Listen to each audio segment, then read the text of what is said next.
నమస్తే welcome to our channel నేను మీ సిరి so Pushpa 2 ఎప్పుడెప్పుడు రిలీజ్ అవుతుందా ఏంటి అని చెప్పేసి అయితే చాలా ఉత్కంఠంగా అల్లు అర్జున్ సుకుమార్ ఫ్యాన్స్ అయితే వెయిట్ చేస్తున్నారు అండ్ ఎట్టకేళ్ళకైతే మొన్న బన్నీ బర్త్డే రోజు అయితే మనం ఫస్ట్ టీజర్ అయితే చూసాం అండ్ ఇప్పుడు ఫస్ట్ సింగిల్ అయితే రిలీజ్ అయింది అండ్ అది ఎలా ఉంది ఏంటి అనేది మనకి చెప్పడానికి మనతో పాటు ఉన్నారు ప్రముఖ సినీ క్రిటిక్ యజ్ఞమూర్తి గారు. నమస్కారం సార్. నమస్తే సార్. ఇప్పుడు చూస్తున్నట్టయితే పుష్ప 2 తగ్గేదే లేదు, ఏంటంటే ఫస్ట్ సింగిల్ అయితే రిలీజ్ అయింది. సో ఇది ఎలా ఉంది, అసలు ఏంటి, అసలు ఎలా వెళ్ళిపోతుంది అసలు చూస్తుంటే? పుష్ప కోసం, పుష్ప ది రూల్, దానికోసం అభిమానులంతా దేశవ్యాప్తంగా ఉన్నటువంటి పుష్ప అభిమానులంతా కూడా ఎంతో ఈగర్గా వెయిట్ చేస్తున్న సందర్భం ఇది. సో ఆ సినిమా నుంచి ఏ చిన్న అప్డేట్ వచ్చినా కూడా వాళ్ళకి ఒక పండగలాగా ఉంది. సో అలా ఎందుకంటే పుష్ప అలాంటి ఇంప్రెషన్ కలిగించాడు, అలాంటి ఇంపాక్ట్ కలిగించాడు. సో దాని ఫ్యాన్స్ విపరీతంగా దేశవ్యాప్తంగా, ఆ మాటకు వస్తే ప్రపంచవ్యాప్తంగా సో పుష్ప అభిమానులు ఉన్నారు. సో ఈరోజు మేడే సందర్భంగా మే 1న 5:04 పుష్ప అనే ఆ టైటిల్ సాంగ్ ఫస్ట్ సింగిల్గా ఈరోజు ప్రొడ్యూసర్స్ రిలీజ్ చేశారు. సో ఎక్స్పెక్టేషన్స్ ఎలా ఉన్నాయో దానికి ఏమాత్రం తగ్గకుండా ఇంకా అంచనాలను పెంచేటట్లు ఒక సెన్సేషన్ అన్నట్టుగా పుష్ప ఆ క్యారెక్టరైజేషన్ని ఎలివేట్ చేసే విధంగా ఉన్నటువంటి ఆ పాట ఈరోజు మన ముందుకు వచ్చింది లిరికల్ సాంగ్ రూపంలో. సో సుకుమార్ చంద్రబోస్ కాంబినేషన్ అంటే ఏంటో మనకు తెలుసు. సుకుమార్ సినిమాలకి చంద్రబోస్ ఆస్థాన గేయ రచయితగా ఉన్నారు. సో పుష్ప పాటల అది వరకు రంగస్థలం పాటలు కూడా ఆయనే రాశారు. అవి ఎంత పెద్ద హిట్ అయినాయో మనందరికీ తెలుసు. ఇప్పుడు ఈ ఫస్ట్ సింగిల్ కూడా చంద్రబోసు కలం నుంచి వస్తే నకాష్ అజీజ్, దీపక్ బ్లూ ఆ ఇద్దరు సింగర్స్ కూడా ఆ పాటని ఆలపించిన విధానం, అలాగే దేవిశ్రీ ప్రసాద్ ట్యూన్స్. సో ఆ పాటకి ఆ ఇచ్చిన లిరిక్స్ అంటే జనం అంతా కూడా ఊగిపోయే విధంగా పుష్ప ఫ్యాన్స్ అందరూ కూడా ఒక దాని ఏమంటారు విపరీతమైనటువంటి అంటే ఆ క్యారెక్టరైజేషన్ ఎలా ఉంటుంది ఆ పాట ద్వారా చెప్పే ప్రయత్నం చేశారు. సో అందులో కొన్ని లైన్లు చూస్తూ ఉంటే అంటే పుష్ప మనకు తెలుసు తగ్గేదేలే అని ఆయన అట్లా గడ్డాన్ని సవరిస్తుంటే ఎలా దేశం అంతా ఊగిపోయింది, అది కూడా ఈ పాటలో మెన్షన్ చేశారు.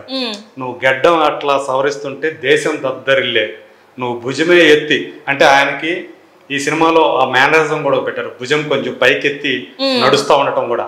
అది ఏ రేంజ్ లో ప్రపంచవ్యాప్తంగా దాని మీద రీల్స్ వచ్చా మనకు తెలుసు.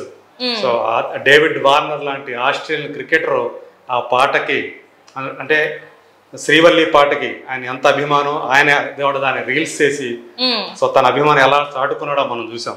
సో దాన్ని కూడా నువ్వు భుజమే ఎత్తి నడిచొస్తుంటే భూమే బద్దలయ్యే అని ఆ లైన్ రాశాడు. అతను కనుక అంటే పుష్ప నిలవాలంటే ఆకాశం ఎత్తే పెంచాలంట. సో ఆ స్థాయి అన్నట్టుగా క్యారెక్టరైజేషన్లో చెప్పారు. అలాగే ఆయన్ని కొలవాలంటే పుష్పరాజుని కీర్తించాలంటే సముద్రం కూడా దాని లోతుని ఇంకా తవ్వాలంట. సో అంత డెప్త్లో అతని క్యారెక్టరైజేషన్ వ్యక్తిత్వం ఉంటుందని ఈ పాట ద్వారా చెప్తున్నాడు చంద్రబోసు. అట్లాగే ఎవరైనా సరే అంటే పెద్ద గద్దలాగా మబ్బుల పైన హద్దు దాటి ఎగిరావంటే వర్షం కూడా తల వంచి కాళ్ళ కింద కురుస్తుందంట. పుష్ప కాళ్ళ కింద కురుస్తుందంట, వర్షం తల మీద కాదు కాళ్ళ కింద కురుస్తుంది. సో అలాంటి వ్యక్తిత్వం ఉన్నవాడిగా పుష్పరాజుని ఈ పాటలు అభివర్ణిస్తున్నాడు చంద్రబోసు. అట్లాగే పుష్పకి చాలా వచ్చు కానీ పాపం కొన్ని రావంట అంటున్నాడు. అంటే ఎలా సార్ అది? ఏంటి ఆ కొన్ని రావంటే ఆయనకు వణుకు రాదంట, ఓటమి రాదంట, అట్లాగే వెనకడుగు వేయటం రాదంట, ఆగడం ఎక్కడైనా ఆగిపోవటం అస్సలు రాదంట. అట్లాగే అంటే తన ప్లానింగ్ గురించి చెప్పారు ఇక్కడ ఈ పాటలో. అంటే అతను అంటే ఆయనకి చాలా వచ్చు కానీ కొన్ని రావు అని చెప్తూ అంటే ఓటమి అతని దగ్గరికి రాదు, అంటే ఎప్పుడు గెలవడమే. అట్లాగే దేనికి వణికిపోడు, దేనికి భయపడు అని చెప్పడం అనమాట. అలాగే దేనికి వెనకడుగు వేయడం అని చెప్పడం, ఎక్కడ కూడా ఏదన్నా దిగాడంటే ఒక పనిలో మధ్యలో ఆగడం, దాని అంతు చూసేదాకా పెడతాడని చెప్తున్నాడు. అట్లాగే అన్నీ ఉన్న పుష్ప కంట పాపం కొన్ని లేవంట అంటున్నాడు. ఏం లేవు, భయం లేదంట ఆయన, అట్లాగే బెంగ లేదంట, ఈ రెండుతో పాటు అతనికి ఎదురు తిరిగే వాళ్ళు లేరు, అతను ఏది తల పెట్టినా అతనికి తిరిగే లేదు. సో ఎక్కడ తగ్గేదేలే అని మళ్ళీ ఇక్కడ తగ్గేదే లేదు అనేది అక్కడ ఉపయోగించుకున్నాడు సాహిత్యంలో. అతను ఎవరికైనా దండం పెడితే అది దేవుడికే దండం పెడతాడట. అట్లా ఎవరికైనా సలాం కొడితే అది గురువులకే కొడతాడట. ఎవరికైనా కాళ్ళు మొక్కాడంటే అది అమ్మకే మొక్కుతాడట. సో అలా అతని వ్యక్తిత్వాన్ని చెప్తున్నాడు. అతనిది ఎప్పుడు బానిస అంటే తల దించడం తెలియదు, అందుకని తల దించినావా బానిసవి, ఎత్తినావా బాదుషావి అంటే ఇతను ఎప్పుడు తల ఎత్తే బతుకుతాడు. తల పొగరే నీ కిరీటం అయితే భూతలం అంతా నీదేరా అంటే నీకు తల పొగరు ఉంటే భూతలం భూమి మొత్తం అలాంటి వాడు పుష్పరాజు అని చెప్పేసి ఈ పాట ద్వారా చెప్తున్నాడు. ఆడు కాలం మీద కాలేసి కూర్చున్నాడంటే బండరాయి కూడా బంగారు సింహాసనం అవుతాడ. అది ఆల్రెడీ మనం చూసాం కదా, ఒకటి ఫస్ట్ లుక్ ఒకటి వచ్చింది, తను ఒక రాయి మీద కూర్చోవడం అదంట. అవును, అట్లాగే ఇంకేదైనా సింహాసనం అయితే ఆడికి బండరాయి కింద లెక్క అనమాట. అతని విషయంలో వాడు ఒక మాట ఇచ్చాడంటే, పుష్పరాజు కనుక మాట ఇచ్చాడంటే ఎలా ఉంటదంటే తుపాకీలోంచి తోట దూసుకెళ్ళినట్లే అంట. దూసుకెళ్ళింది మళ్ళీ తుపాకీ వెనక్కి రాదు. అట్లా తోటలాగా మాట కూడా వెనక్కి రాదు అనమాట, తీసుకోలేడు. అలాంటి వాడు మాట ఇచ్చాడంటే. సో అట్లా ఎవడో నీకు విలువిచ్చేదేంది, ఎవడో నేను గుర్తించేదేంది అంటాడు. ఒంటి నిండా తిమ్మిరి ఉంటే నీ పేరే నీ బ్రాండ్ అంటున్నాడు. సో అట్లా పుష్ప ఒక బ్రాండ్ అయిపోయాడు. సో పుష్పరాజు ఒక బ్రాండ్ అయ్యాడు. అల్లు అర్జున్ ఆ క్యారెక్టర్ని చేసిన విధానం ఇప్పుడు పుష్ప 2 తోటి అంటే పుష్ప ద రైట్ చూసాం, ఇప్పుడు పుష్ప ద రూల్. సో ఈ సినిమాని సుకుమార్ ఎలా తీస్తున్నాడా అంటే మొదటి సినిమాకి మించి భారీ బడ్జెట్ తోటి అన్ని రకాలుగా ఏ రకంగా చూసుకున్నా కానీ మొదటి భాగంతో పోల్చుకుంటే అన్ని విధాల భారీతనంతో అన్ని రకాలుగా నాణ్యంగా ఈ సినిమా చాలా క్వాలిటీగా తీస్తున్నాడు.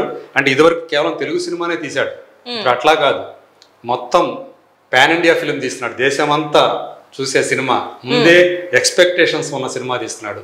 సో చాలా బరువు ఉంటుంది, కానీ సుకుమార్కి ఎలాంటి బరువులు మోయటం చాలా సునాయాసం. సో తను ఏదైతే అనుకుంటున్నాడో ఆ విధంగా పుష్పరాజుని చెక్కుతున్నాడు. సో ఆ పాత్రలో అల్లు అర్జున్ని తీర్చిదిద్దుతున్నాడు.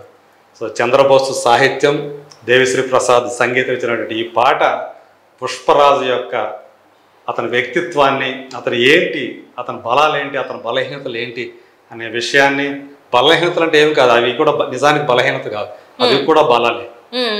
అంత బాగా ఈ సినిమాని అతను తీస్తున్నాడు. దానికి తగ్గట్టుగానే ఈ పాట సాహిత్యం ఉంది, ఆ చిత్రీకరణ కూడా అలాగే ఉంది.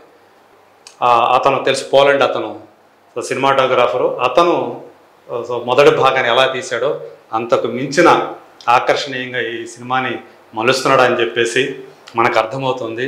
సో ఆ గంగమ్మ జాతర ఏదైతే చూసామో, అతను చీర కట్టుకొని అల్లు అర్జున్ చేసినటువంటి ఆ ఫైట్ ఏదైతే ఉందో ఇప్పటికే అది ఎక్కడికో తీసుకెళ్ళింది అంచనాలని. ఈ పాటతోటి పుష్పరాజు ఎలాంటి మాయ చేయబోతున్నాడో, బాక్స్ ఆఫీస్ని ఎలా దున్నేయబోతున్నాడో ఒక చిన్న శాంపుల్గా మనకి చూపించాడు సుకుమార్. ఖచ్చితంగా ఆగస్టు 15 వస్తున్నటువంటి పుష్ప 2 ద రూల్ ఖచ్చితంగా బాక్స్ ఆఫీస్ని రూల్ చేస్తుందనేది ఖాయం. Right sir, right. Thank you so much sir. Thank you.